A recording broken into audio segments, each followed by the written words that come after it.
नमस्कार दोस्तों, आज की हमारी कहानी आपको अच्छी लगे तो प्लीज़ मेरे चैनल को सब्सक्राइब करें और वीडियो को लाइक करें। आज हलवे में काजू बादाम कम थे। मुझे तो पूरा हलवा मेवों से और घी से लबालब पसंद है। तू इस बात को जानती भी है रजनी, फिर भी आज कम घी और मेवों का बनाया है। लगता है सास बनते ही तेरे पर निकल आए, मेरी पसंद नापसंद को भी भूल रही है। राम सती जी ने आंखें बड़ी करते हुए कहा। नहीं माँ जी, हलवा मैंने नहीं, आपकी पोता बहू रीना ने बनाया है। उसी ने कम मेवे डाले। मैंने उसे कहा भी माँ जी के लिए और मेवे डालो, पर उसने नहीं डाले। बोल रही थी कि इस उम्र में इतना घी और मेवे सिर्फ कोलेस्ट्रॉल बढ़ाते हैं। स्वाद के लिए खाना है तो कम में खाना सीखो। बहू रजनी हड़बड़ाते हुए बोली। राम सती जी को चैन नहीं था। बहू की बहू यानी पोता बहू डॉक्टरनी थी, हर चीज़ में सेहत की टिप्पणी करती थी। जीवन भर राम सती जी ने अपने हिसाब से घर को चलाया है। बहू रजनी भी आई तो आते ही उसकी कमान कस ली। घर के तौर तरीकों से लेकर हर छोटी बड़ी चीज़ों को, पसंद नापसंद को वो अपनी निगरानी में रखकर सिखाती। उनकी शुरू से ही सोच थी कि बहू को और पोता बहू की कमान हमेशा वो अपने हाथ में रखेंगी। रजनी को भी यही कहती कि खबरदार तू अपनी बहू का पक्ष ली तो इस घर की सास हमेशा मैं ही रहूँगी। रजनी भी सरल स्वभाव की होने के कारण सास की बातों का बुरा नहीं लगाती।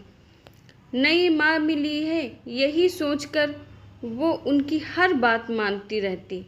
यही कारण है कि रिश्तेदार और पड़ोसी आज भी उनके परिवार की तारीफ करते हैं कि दोनों सास बहू में कितना प्रेम है। मम्मी जी, आज फिर आपने मॉर्निंग वॉक मिस की। देखिए, घर के काम पूरे दिन चलते रहते हैं, पर अपनी सेहत से कभी कॉम्प्रोमाइज़ नहीं करना चाहिए।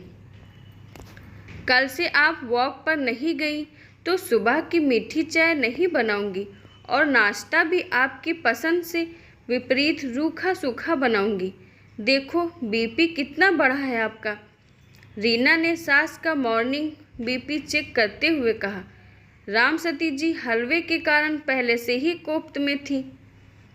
अब जब पोता बहू की और हिदायतें सुनी तो चिढ़ गई।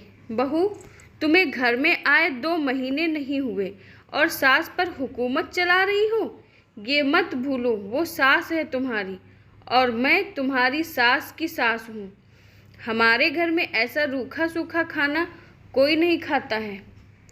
तुम अपनी डॉक्टरी कहीं और दिखाओ, राम सती जी गरजते हुए बोली। रीना उस समय कुछ नहीं बोली, बस सास की दवाइयाँ और दादी सास की दवाइयाँ दूध की गिलास के साथ रख कर क्लिनिक चली गई। थोड़ी देर बाद रीना के फ़ोन पर अचानक फ़ोन आया और वो दौड़ती भागती घर पहुंची। राम सती जी मूर्छित अवस्था में थी। सास रजनी घबराई हुई रीना की राह देख रही थी।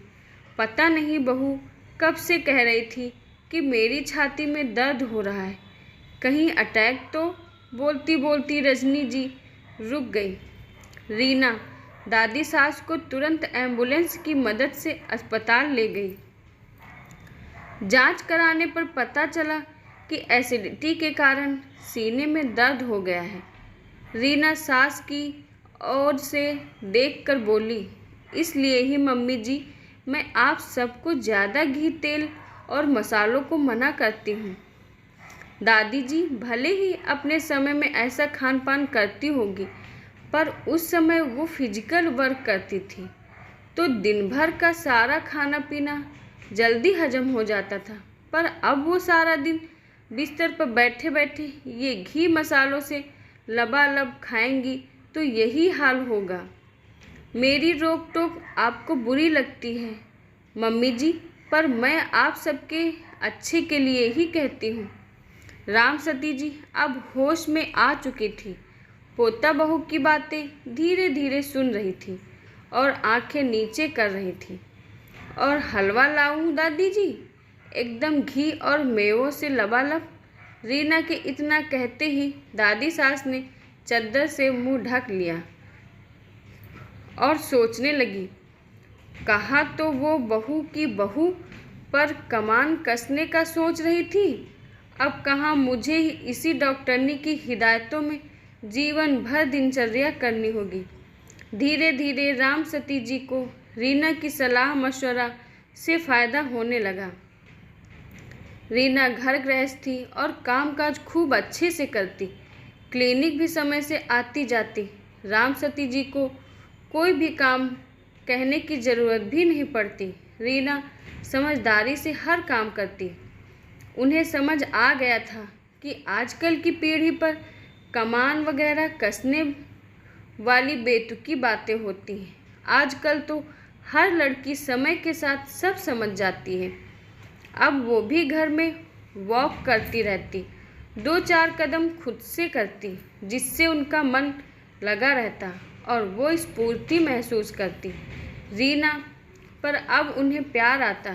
जब भी रीना क्लिनिक से आती, रोज़ दादी सास की हाल चाल जानती और दोनों ढेरों गपशप करते। राम सती जी सोच रही थी, कहाँ तो वो कमान कसने की बेफजूल बातें सोच रही थी ताकि सासगिरी दिखा सकूं, कहाँ रीना ने अपने प्रेमपूर्ण व्यवहार से उसने सबको अपना बना लिया। आशा करती हूँ दोस्तों आपको हमारी कहानी पसंद आई होगी। धन्यवाद।